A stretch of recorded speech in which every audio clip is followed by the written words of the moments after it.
ఆ కొడుకు నన్ను ఇంట్లో చూసినప్పుడల్లా ఏమనేవాడంటే, హే నీ ముఖం చూపించుకుని నాకు బీపీ లేస్తుంది అనేవాడండి.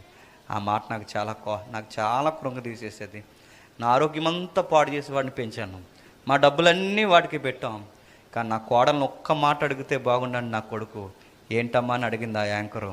అడిగితే ఆ తల్లి ఇలా చెప్తుంది, ఏమనంటే, ఏవే నీకు మీ నాన్న ఉన్నాడు, మీకు మీ అమ్మ ఉంది, నీకు అన్నదమ్ములు ఉన్నారు, నేను అన్నీ చూడడానికి వస్తున్నారు.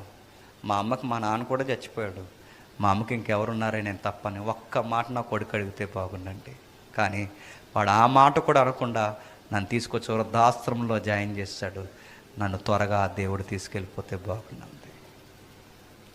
ఈ జీవితం చివరంచిన మనకు మిగిలేయంటే చెప్పిన కొడుకులని పిచ్చెక్కిపోతున్నావా? ఈ కొడుకులు ఏం చూడరండి, నేను సీరియస్గా చెప్తున్నాను. కూతుర్లని గుండెల మీద పెట్టుకుని తిరుగుతున్నామా? ఏం చూడరండి.